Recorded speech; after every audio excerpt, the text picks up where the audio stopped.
Hello, I'm Dr. Michelle Bunny, a wellness educator focused on men's vitality in the later decades of life. Today, we're going to have a clear, compassionate conversation about what typically happens to the prostate after 70 and the everyday habits that can silently inflame it. My goal is simple: give you practical awareness so you can make small, steady changes that reduce irritation, ease night awakenings, and help you feel more at home in your body. First, let's set the stage. The prostate is a small gland that sits just below the bladder and surrounds the upper urethra like a soft ring. With age, it often grows in size. That growth is common, and it doesn't automatically mean disease. But when the surrounding tissue becomes irritated or the smooth muscle in the area stays tense, the passage for urine narrows. The bladder then has to push harder, which can lead to hesitancy, a slower stream, the sense that you didn't empty completely, and waking at night. Some men also feel a dull heaviness in the lower pelvis after long periods of sitting.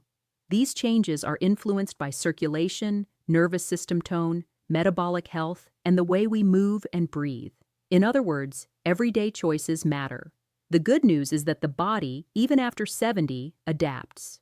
When you reduce irritants and add supportive habits, the lower urinary tract tends to calm down. You rest better, you feel more confident, you reclaim ease. Let's walk, one by one, through 10 common habits that inflame the prostate and the pelvic environment after 70. For each habit, I'll give you a simple replacement that you can start tonight. Habit 1 is loading fluids late in the evening, especially with bladder irritants like coffee, strong tea, dark sodas, or alcohol. After 70, the bladder becomes more sensitive to volume and acidity. A tall glass at 8 or 9 o'clock trains the bladder to wake you. Caffeine is a diuretic and a stimulant. Alcohol is a diuretic and disrupts sleep cycles. Carbonated dark drinks often carry acids and sweeteners that irritate the bladder lining. The replacement is to front-load hydration. 2 glasses of water before noon, 1 or 2 between lunch and mid-afternoon, and then taper. If you enjoy a warm beverage at night, choose a small cup of mild herbal infusion and sip it early. Keep dinner earlier and lighter. This alone often reduces night awakenings within 2 weeks. Habit 2 is long, uninterrupted sitting. Hours in a chair create pelvic congestion. The tissues around the prostate and bladder neck like rhythm, periodic movement that keeps blood and lymph flowing. When you sit without breaks, pressure builds and the pelvic floor can grip reflexively. That gripping increases outlet resistance when you try to urinate. The replacement is a simple movement rule. Every hour, stand and walk for 2 minutes. If you can, add 5 slow hip circles while standing. If you use a cushion, choose one that distributes pressure evenly.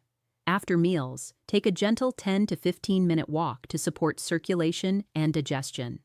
You don't need a gym, you need rhythm. Habit 3 is chronic constipation. The bowel and the prostate share the same neighborhood. When the colon is backed up, it presses on the bladder and the outlet, increasing the sense of urgency and making it harder to empty. Straining also irritates the pelvic floor, which tightens involuntarily and keeps the outlet stiff. The replacement is a bowel-friendly routine. Prioritize fiber from cooked vegetables, berries, and legumes you tolerate well. Hydrate earlier in the day, and move daily. A small bowl of warm oatmeal with berries at breakfast, a side of cooked greens at lunch, and a short walk after dinner are simple anchors.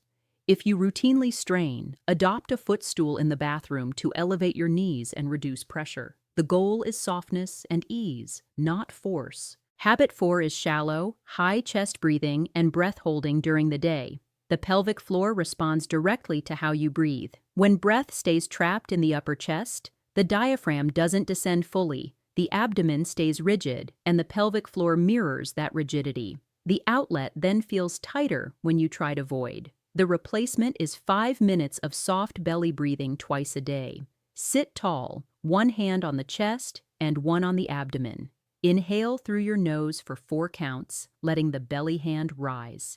Exhale for 6 counts, letting the belly hand fall. That longer exhale signals the nervous system to relax smooth muscle around the bladder neck and the prostate. Practice before long drives, before bed, and anytime you feel your shoulders creeping up. Habit 5 is a diet dominated by ultra-processed foods, high in refined sugars, seed oils overheated in frying, and low in protective nutrients.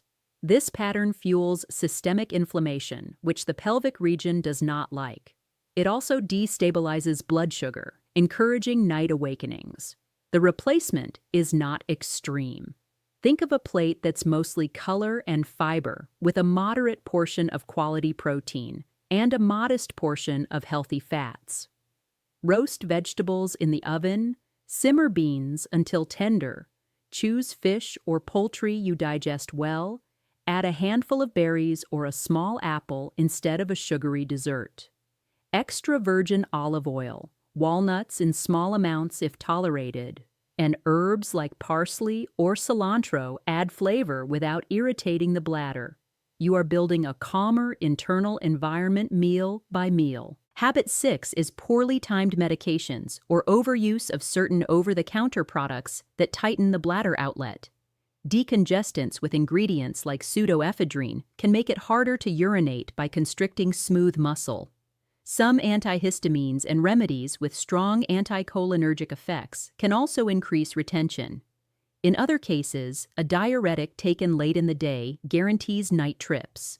The replacement is a conversation with your clinician about timing and alternatives. Ask whether any of your agents might be contributing to nighttime urgency or hesitancy. Do not stop prescription medications on your own. Often, a small shift in timing or an alternate product makes a noticeable difference. Habit 7 is chronic stress with no downshift. When you live in a constant go state, the sympathetic nervous system keeps smooth muscle tight, including around the bladder neck. Adrenaline increases urgency at unpredictable times and raises the threshold for calm voiding. The replacement is a nightly wind-down ritual that you actually enjoy.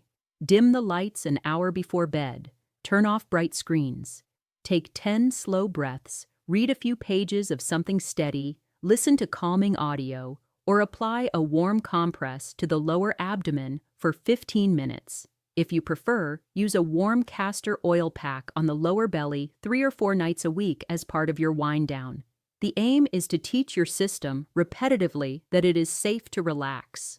Habit 8 is skipping movement on days you feel stiff. Stiffness makes you want to rest, but full rest invites more stiffness. The pelvic region needs gentle gliding. The replacement is a short daily circuit that's friendly to older joints. 10 minutes of walking, 2 sets of 10 easy sit-to-stands from a chair, and light hip mobility. Keep the pace conversational. If you use a cane or walker, that's fine. The goal is circulation. This little routine, done most days, lowers pressure in the area and helps the bladder empty with less resistance. Many men report that initiating the stream is easier on days they walk. Habit 9 is evening alcohol used as a sleep aid. Alcohol may make you drowsy, but it fragments sleep, dehydrates you, and irritates the bladder. Even 1 or 2 drinks in the evening can increase night awakenings and create a cycle of fatigue the next day, which then invites more evening alcohol. The replacement is to bring any alcohol earlier into the day with food, reduce frequency, and replace the evening drink with a genuinely relaxing ritual, a brief phone call with a friend, gentle music, or a guided relaxation practice. Protecting deep sleep reduces inflammation and helps hormone rhythms that support urinary comfort. Habit 10 is ignoring early signs that deserve evaluation. New difficulty passing urine, burning, fever, chills, or blood in the urine are not normal aging. Waiting weeks with those symptoms can increase irritation and risk. The replacement is knowing your red flags and acting promptly. Seek evaluation when something changes abruptly or feels wrong. Meanwhile, keep a simple personal log for 4 weeks when you start your supportive habits. Note fluid timing, night awakenings, ease of initiating urination, and any pelvic heaviness. Patterns help you and your clinician make better decisions. Now that you know the inflaming habits and their replacements, let's talk about what tends to happen to the prostate after 70 in a way that gives you agency. For many men, the gland slowly enlarges, but the real driver of symptoms is how the surrounding tissues behave. Smooth muscle tone around the outlet, pelvic floor tension, the state of the bowel, and nightly sleep quality create the experience you live with.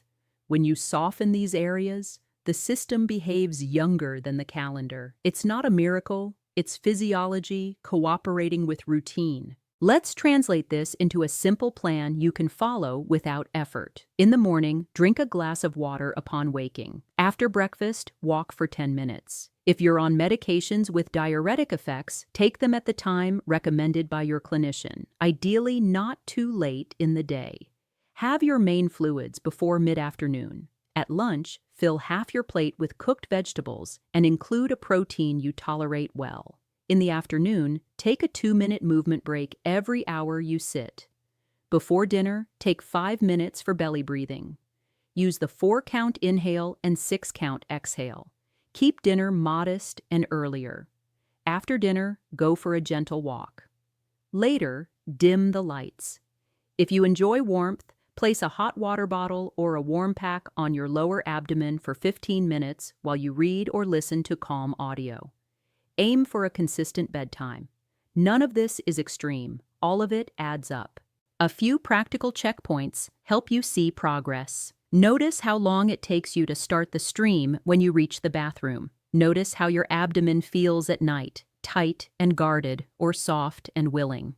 Notice whether your mood at dusk is edgy or settled. These are early markers that change before your number of awakenings does.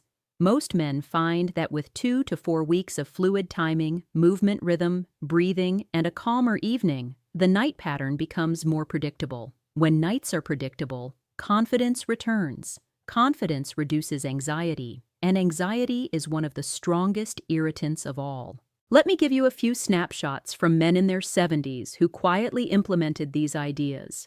A 78-year-old who used to power through the day with coffee and little water, then sip tea at night, reversed the pattern. 2 glasses of water before noon, 1 after lunch, and herbal tea at 5 if he wanted it.